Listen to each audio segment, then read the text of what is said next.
ये ये रुकेगा। होता है पास का ना, ये बटन है, रोक लेगा। हेलो, अस्सलाम वालेकुम स्टूडेंट्स। जैसा कि आपको पता है कि कोरोना की वजह से हम लोग इस पे इंटरनेट पे आप लोगों की क्लास ले रहे हैं, तो हम उसका स्टार्ट करते हैं। आपको वैसे भी पता है कि क्या पढ़ाती हूँ मैं कॉलेज में।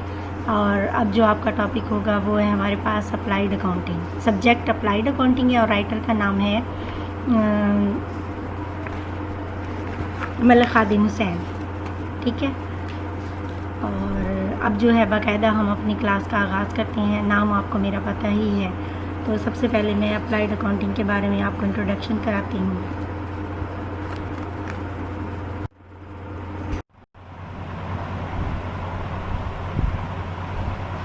अब है एक्सरसाइज नंबर 6। अच्छा, इस लेक्चर में हमने करना है एक्सरसाइज नंबर 6। अब exercise number 6 page number 142 book में से mister Nazir Alam, accountant, government college of commerce, खुशा। ठीक है, deposited into government treasury ₹10,000 on account of tuition fee on 04-08-2018 यानी 4/8/2018 on behalf of principal under head C035550 miscellaneous receipts tuition fee HED। ठीक है, required prepare चालान form. अब इसकी मदद से आपने चालान फॉर्म बनाना है। ठीक है, अब हमने देखना ये है कि इसका पूरा वो क्या है, सवाल को समझना है, पढ़ना है और देखना है कि कौन जा रहा है और कॉलम तलाश करनी है। तो मिस्टर फैज़ आलम, क्या ये इस शख्स का नाम कौन है? ये अकाउंटेंट है। ठीक है, किस इदारे का है? Government college of commerce Khushab का है। ठीक है, जो शख्स मिस्टर नज़ीर आलम, उसका नाम है अकाउंटेंट, उसका ओहदा है यानी डेजिग्नेशन है, उसका एड्रेस है government college of commerce Khushab का, वो रहने वाला है। डिपॉजिटेड जमा कराने के लिए जा रहा है इनटू गवर्नमेंट ट्रेजरी, सरकारी ख़जाने में ₹10,000 10,000 on account of tuition fee. किस हिसाब में? ट्यूशन फ़ी के हिसाब में 10,000 रुपये जमा कराने के लिए जा रहा है। किस तारीख को जा रहा है? 8/4/2018 को।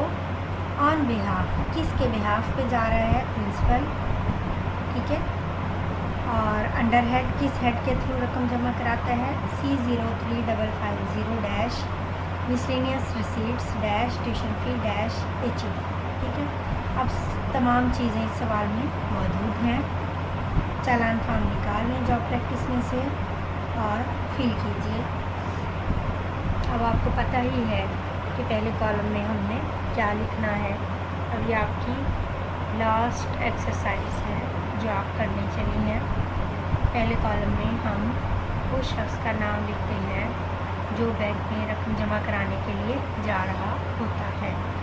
अब इस एक्सरसाइज में कौन शख्स है? वो मिस्टर नज़ीर आलम। पहले कॉलम में हम क्या लिखेंगे? मिस्टर नज़ीर आलम। ठीक है, फिर हम लिखेंगे उसके नीचे इसका डेजिग्नेशन, और इसका डेजिग्नेशन क्या दिया हुआ है उन्होंने? अकाउंटेंट। कौन है वो? अकाउंटेंट। ठीक है, नीचे उसका address government college of commerce खुशा। ठीक, ये हो गया पहले कॉलम का। अब दूसरे कॉलम में क्या लिखते हैं हम? जिसके बिहाफ पे रकम जमा कराने के लिए हम जाते हैं। अब किसके बिहाफ पे है? उन्होंने कहा है सवाल में ऑन बिहाफ ऑफ प्रिंसिपल, यानी प्रिंसिपल के बिहाफ पर। तो दूसरे कॉलम में हम लिखेंगे प्रिंसिपल, फिर उसके नीचे उसका एड्रेस लिख देंगे government college of commerce Khushab. ठीक है, किस इदारे का है वो? गवर्नमेंट कॉलेज ऑफ कॉमर्स होशियार। क्या लिखेंगे दूसरे कॉलम में? Principal, government college of commerce होशियार। तीसरे कॉलम में हम लिखते हैं नौयत, मकसद। अब देखें चुने सवाल में मकसद क्या है हमारे पास? वो है हमारे पास ट्यूशन फ़ी। ट्यूशन फ़ी सवाल में से देख लें, स्पेलिंग्स वहीं लिखे हुए होते हैं। Tuition fee, tuition fee. आगे चौथे कॉलम में ट्यूशन फ़ी कितनी जमा कराने के लिए जा रहे हैं, कितनी अमाउंट? 10,000। तो चौथे कॉलम में हम क्या लिखेंगे? 10,000। फिर अगला कॉलम है हमारे पास हेड का कॉलम। अब हेड देखें सवाल में मौजूद है, जहाँ अंडर हेड लिखा हुआ है उसके सामने हम लिखेंगे C03,550, C03,550 dash miscellaneous receipts dash tuition fee dash HED। ये पूरा का पूरा हम हूबहू इसी तरह लेड पेंसिल से अपनी जॉब प्रैक्टिस पे कॉलम नंबर 5 में लिखते हैं। ठीक है, अगला कॉलम है हमारे पास 6 कॉलम, और उसमें हम डाल देंगे डेट। डेट हमारे पास मौजूद है 4/8/2018। और अगर फ़र्ज़ करें किसी सवाल में वो डेट नहीं देता तो फिर हमने करंट डेट लिखनी होती है। करंट डेट मीन्स कि जिस तारीख को आपका ये पेपर होगा तो वही आप तारीख वहाँ पे लिखेंगे, ईयर भी वही लिखेंगे और तारीख और मंथ भी वही लिखेंगे। ठीक है, फिर उसके बाद सिग्नेचर वहाँ डाल देंगे आप SD। ठीक है, सिग्नेचर के बाद फिर देखें इनवर्ड्स रुपीज़। इनवर्ड्स रुपीज़ से ऊपर टोटल हमने किया होगा अमाउंट का चालान फॉर्म में, और वो है हमारे पास 10,000। इनवर्ड्स रुपीज़ यानी लफ्ज़ों में हमने जो लिखनी है रकम वो हम लिखेंगे, और हमारे पास चालान जो है वो 10,000 रुपीज़ का है तो हम लिखेंगे 10,000 रुपीज़ ओनली। ठीक है, और लास्ट में फिर हम लिखते हैं डेट, और डेट है हमारे पास सवाल में देखें 4/8/2018, 4/8/2018। ठीक है,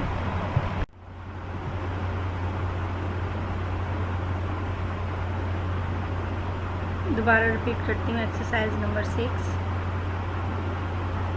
mister Nazir Alam, accountant, government college of commerce पेशाब, deposited into government treasury ₹10,000 on account of tuition fee on 04-08-2018 on behalf of principal under head C03,550 dash miscellaneous receipts dash tuition fee dash HAD prepare challan form. तो आपने चालान form तैयार करना है। चालान form पहले column में देखें कि हमने क्या लिखा है और क्या लिखना होता है। वो सवाल में से तलाश करें मिस्टर नज़ीर आलम। पहले कॉलम में लिखेंगी मिस्टर नज़ीर आलम, डेजिग्नेशन है उसका अकाउंटेंट, एड्रेस है उसका गवर्नमेंट कॉलेज ऑफ कॉमर्स होशियार। ये पहले कॉलम में लिखना है हमने। फिर दूसरे कॉलम में हम क्या लिखते हैं, जिसके बिहाफ पे रकम जमा करानी होती है। तो सवाल में देखें प्रिंसिपल के बिहाफ पे रकम जमा कराने के लिए जा रहा है, तो वहाँ हम लिखेंगे दूसरे कॉलम में प्रिंसिपल, फिर उसका एड्रेस। एड्रेस क्या है उसका? गवर्नमेंट कॉलेज ऑफ कॉमर्स होशियार। ठीक है, ये दूसरे कॉलम में लिखा। उसके बाद फिर तीसरे कॉलम में हमने लिखना होता है मकसद, नौयत, जिसके बिहाफ पे हम रकम जमा कराने के लिए गए प्रिंसिपल के बिहाफ पे। अब किस मकसद के लिए हमने वो रकम जमा कराई है, वो है ट्यूशन फ़ी। ठीक है, ट्यूशन फ़ी।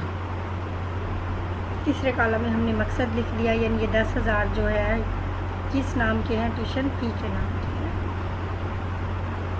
उसके बाद अगला कॉलम है अमाउंट का कॉलम, और कितनी अमाउंट का हमने चालान बनवाया है, 10,000।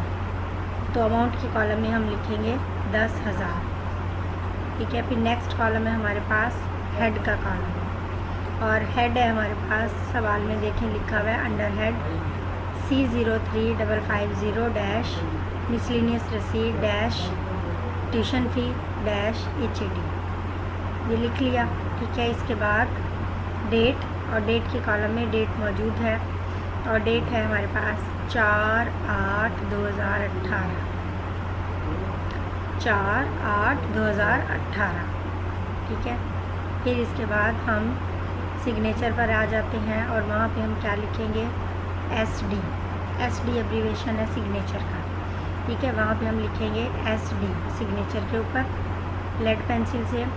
फिर नीचे देखें लिखा हुआ है रुपीज़ इन वर्ड्स, यानी लफ्ज़ों में आपने अमाउंट दर्ज करनी है, और अमाउंट टोटल जो चालान फार्म है कितने का है, 10,000 का। तो यहाँ हम लफ्ज़ों में लिखेंगे ₹10,000 ओनली, ठीक है। ये लिखने के बाद फिर लास्ट में हम क्या डालेंगे, डेट, और डेट है हमारे पास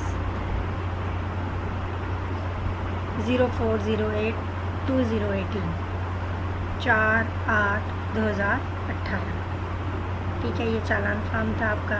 इस तरह से एक्सरसाइज 6 कंप्लीट। अब हम इस चैप्टर के ऑब्जेक्टिव को लें।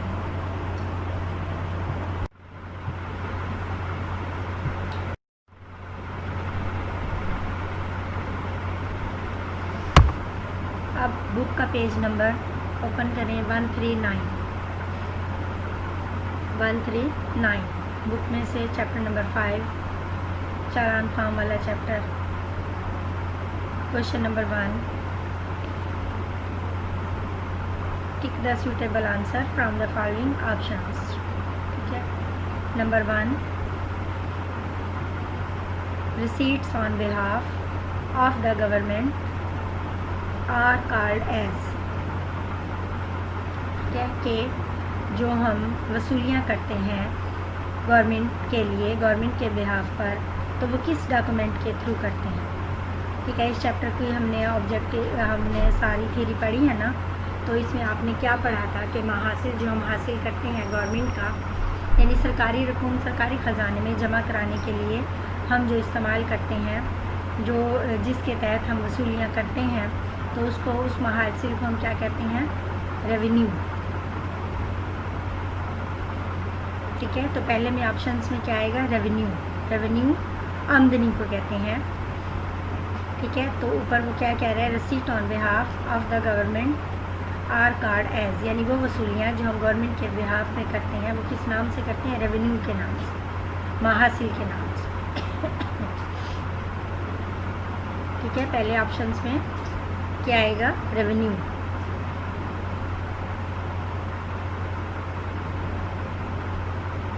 डिपॉजिट नहीं आएगा, डिपॉजिट का मतलब है जमा कराना, ठीक है। फिर कलेक्शन, फिर प्रॉफिट, इन तीनों में से कोई नहीं आएगा। इस 4 ऑप्शंस में से आएगा रेवेन्यू, यानी महासिल के थ्रू हम गवर्नमेंट सरकारी रकूम उसके बिहाफ पे वसूलियाँ करते हैं। फिर दूसरा पॉइंट है आपका, government money are deposited into bank through, यानी गवर्नमेंट की रकूम जो है हम जमा कराते हैं किस बैंक की मार्फत, हम जिस बैंक में उसको जमा कराते हैं तो किस डॉक्यूमेंट के थ्रू कराते हैं, किस दस्तावेज़ के थ्रू कराते हैं, तो वो बताएं आप कि government money are deposited into bank, जो बैंक में जमा कराई जाती है, पेइंग स्लिप के थ्रू जमा कराई जाती है, वाउचर के जमा कराई जाती है, चालान के थ्रू जमा कराई जाती है, या डिपॉजिट स्लिप के थ्रू जमा कराई जाती है, ठीक है। तो हम सारी सरकारी रकूम सरकारी ख़जाने में यानी बैंक में किस दस्तावेज़ के थ्रू जमा कराते हैं, तो इन तीनों में से जो ऑप्शन आएगा वो आएगा चालान। अभी हमने चालान को तफसील से पढ़ा, यही था ना कि चालान फार्म का क्या मतलब है। चालान फार्म से मुराद वो दस्तावेज़, वो डॉक्यूमेंट, वो फार्म जो सरकारी रकूम सरकारी ख़जाने में जमा कराने के लिए इस्तेमाल किया जाता है। तो यही आपसे वो पूछ रहा है कि गवर्नमेंट मनी आर डिपॉजिटेड, कि जब सरकारी रकूम ख़जाने में जमा कराई जाती हैं बैंक में, तो तो वो किस फॉर्म के तहत कराई जाती हैं? तो इस ऑप्शंस में चारों में से यानी पे इन स्लिप, नंबर बी जूस में है वोचर, सी जूस में है चालान और डी में है डिपॉजिट स्लिप। यानी इन चारों में से जो ऑप्शंस आएगा वो आएगा चालान, यानी चालान के थ्रू हम सरकारी रकूम सरकारी ख़जाने में जमा कराते हैं। फिर तीसरा पॉइंट,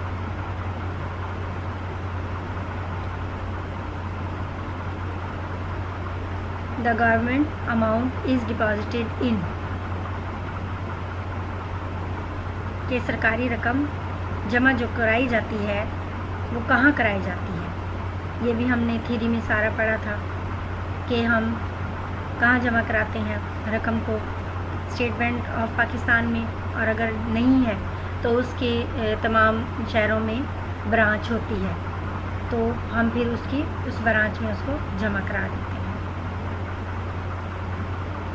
ठीक है।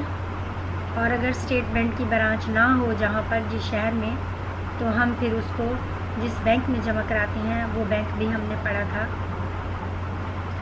ठीक है। तो अब इस तीसरे पॉइंट में 4 ऑप्शन है। नंबर 1 हबीब बैंक की मार्फत, नेशनल बैंक, सी जूस में post office, D juice United bank. ठीक है।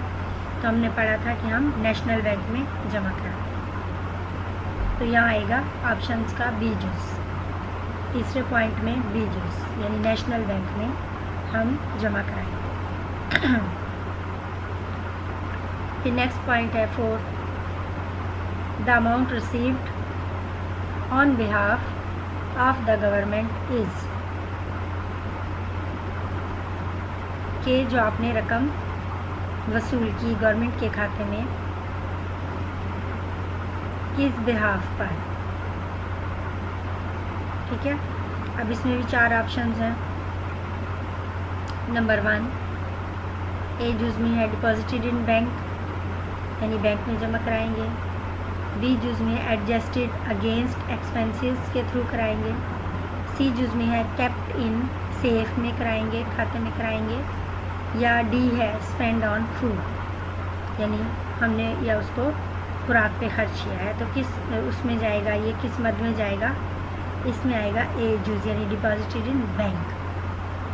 हम जो भी गवर्नमेंट रकूम वसूल करेंगे उसको हम बैंक में जमा करा। फिर उसके बाद है number 5th point, challan form is an instrument for, challan form एक दस्तावेज़ है किसकी? ए जूस में है ड्राइंग फ्रॉम बैंक। ठीक है, कि बैंक से निकलवाने के लिए, पेमेंट फॉर एक्सपेंसेस अखराजात की अदायगी के लिए, डिपॉजिट ऑफ गवर्नमेंट रेवेन्यू या गवर्नमेंट रेवेन्यू जो है जमा कराने के लिए, या सबमिशन ऑफ बिल या बिल को जमा कराने के लिए, सबमिट कराने के लिए। तो इसमें क्या आएगा? सी जूस यानी deposit of government revenue. Challan form is an instrument for, कौन सी दस्तावेज़ है चालान फार्म? कि सरकारी रकूम सरकारी ख़जाने में जमा कराने के लिए इस्तेमाल होती है। तो क्या आएगा इसमें? Deposit of government revenue. फिर नेक्स्ट पॉइंट है 6,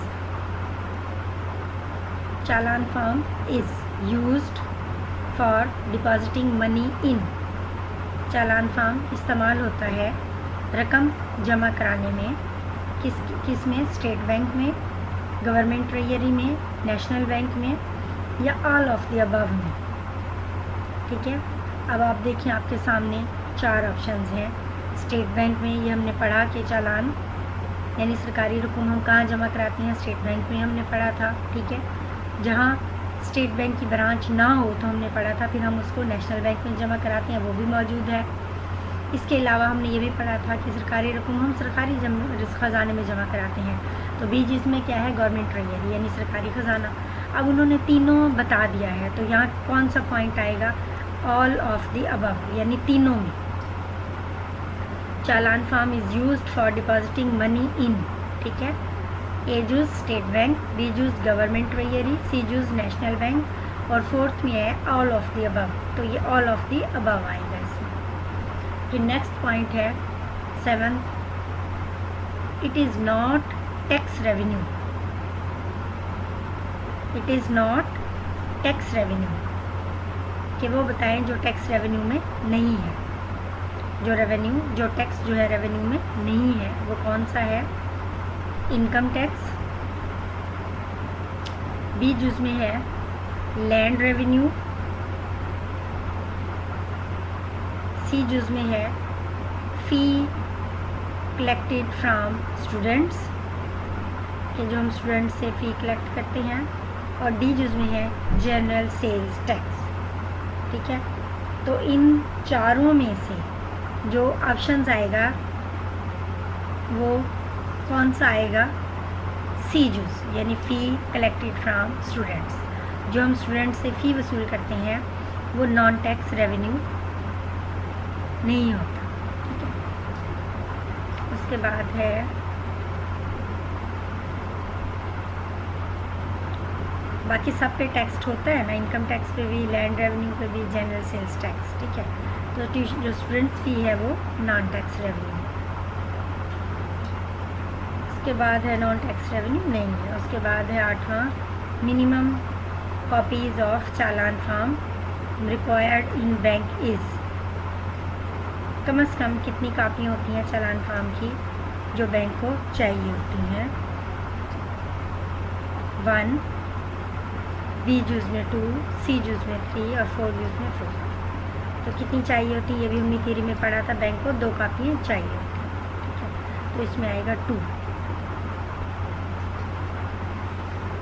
फिर है 9 point, deposited amount is entered in.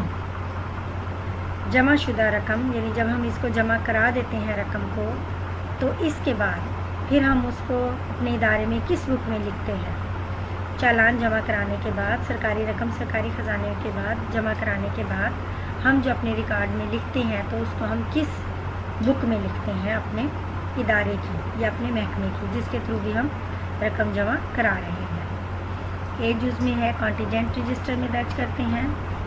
B जुज़ में है स्टॉक रजिस्टर में दर्ज करते हैं। सी जुज़ में है एक्विटेंस रोल में दर्ज करते हैं।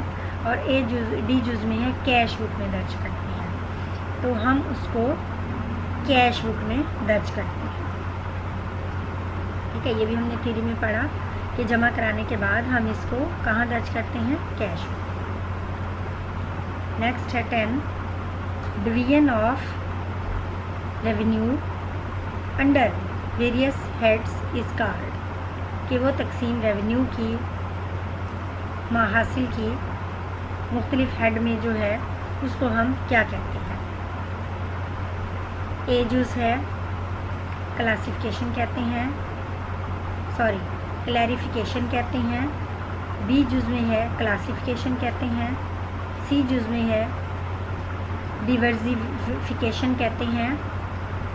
और डी जुज़ में है डिफरेंशिएशन कहते हैं। इन चारों ऑप्शंस में से हम उसे क्या कहते हैं? ये भी हमने थ्योरी में पढ़ा, उसको हम क्लासिफिकेशन कहते हैं, दर्जाबंदी करना। फिर नेक्स्ट पॉइंट है main source of government income is. अहम ज़राए बताएं गवर्नमेंट आमदनियों के। उसमें है नंबर 1 11 पॉइंट में, नंबर 1 में है ए यानी tax, B fine, C interest और डी में है बॉन्ड्स। इन चारों में से कौन सा ऑप्शन आएगा? टैक्स, यानी सबसे जो मेन ज़रिया है गवर्नमेंट आमदनी का वो है टैक्स। टैक्स की सूरत में गवर्नमेंट बहुत कमाती है। फिर उसके बाद है 12 point, the government revenue means are amount. Government माहासिल का मतलब कौन सी रकम है? ठीक है, 12वां पॉइंट है आपका। 12 पॉइंट है। अब इसमें ऑप्शंस हैं रिसीट फ्रॉम टैक्स, बी जुज़ में है रिसीट फ्रॉम फाइन्स, सी जुज़ में है रिसीट फ्रॉम फी, डी जुज़ में है ऑल ऑफ दी अबव। तो यहाँ आएगा ऑल ऑफ दी अबव, यानी गवर्नमेंट टैक्स भी वसूल करती है, receipt from taxes, C from fines, fine भी वसूल करती है गवर्नमेंट, और रिसीट फ्रॉम फी भी वसूल करती है। तो ये तीनों ज़रिए जो हैं ये गवर्नमेंट आमदनी के हैं, तो इसमें आएगा all of the above. Next 13 है the revenue is utilised for payment of. माहासिल यूटिलाइज किया जाता है, खर्च किया जाता है अदायगियों पर, किन चीज़ों की? डिफेंस एक्सपेंसेस के लिए, एडमिनिस्ट्रेटिव एक्सपेंसेस के लिए। सी जुज़ में है फॉर प्रोवाइडिंग सर्विसेज के लिए, और डी जुज़ में है ऑल ऑफ दी अबव। ठीक है, ये भी आएगा ऑल ऑफ दी अबव। फिर 14 पॉइंट है, 14 पॉइंट में है it is an example of capital receipts, के मिसाल दें आप कैपिटल रिसीट की। इन जो 4 ऑप्शन है उसमें से कौन सी है? ए में है इनकम टैक्स, बी है फीस रिसीट फॉर लाइसेंस, सी है स्केल ऑफ स्टेट प्रॉपर्टी, और डी है नन ऑफ दीज, यानी ऊपर जो दिए हुए हैं उनमें से कोई भी नहीं है क्या? तो अब हम देखते हैं कि 14 पॉइंट में, 14वें पॉइंट में कौन सा आएगा? C, sale of state property. Last point है 15, fee collected from the student must be, कि जो फी स्टूडेंट से कलेक्ट की जाती है, ठीक है, तो वो कहाँ जमा कराई जाती है? मस्ट हो जाती है वो हमारे लिए। ए जुज़ में है पेड फॉर स्कॉलरशिप के लिए, बी जुज़ में है पेड फॉर सैलरी के लिए, सी जुज़ में है paid for expenses of colleges के लिए, या डी जुज़ में है डिपॉजिटेड इनटू बैंक, यानी हम जो स्टूडेंट से फ़ी कलेक्ट करते हैं आया पेड फॉर स्कॉलरशिप, या वही फ़ीस हम बच्चों को वजीफ़े के तौर पे दे देते हैं, या जो हम इकट्ठा करते हैं उसको हम मुलाजमीन की तनख्वाहें दे देते हैं, या हम कॉलेज के अखराजात पे खर्च करते हैं, या उसको हम बैंक में जमा कराते हैं। तो इसमें आएगा डी जुज़। ठीक है, तो सरकारी रकूम को हमें सरकारी ख़जाने ही में जमा कराना है, ना हम उसको बच्चों को वजीफ़ा दे सकते हैं, ना हम मुलाजमीन की तनख्वाहें दे सकते हैं, ना हम कॉलेज के अखराजात कर सकते हैं। उसको हमें कहाँ जमा कराना होता है? बैंक, यानी इसमें आएगा डी जुज़, डिपॉजिटेड इनटू बैंक। ठीक है, ये थे आपके ऑप्शंस 15, ये कंप्लीट हुए। इस तरह से हमारा ये चैप्टर भी कंप्लीट है। आपके जो हैं तमाम थ्योरी भी पढ़ा दी, ठीक है, उसके बाद फिर हमने एक्सरसाइज भी कर ली, फिर उसके बाद इलस्ट्रेशन भी कर ली, फिर हमने आज इसका ऑब्जेक्टिव भी कंप्लीट किया। इस तरह से हमारा ये चैप्टर कंप्लीट। नेक्स्ट लेक्चर में इंशाल्लाह चैप्टर 4 को शुरू करेंगे।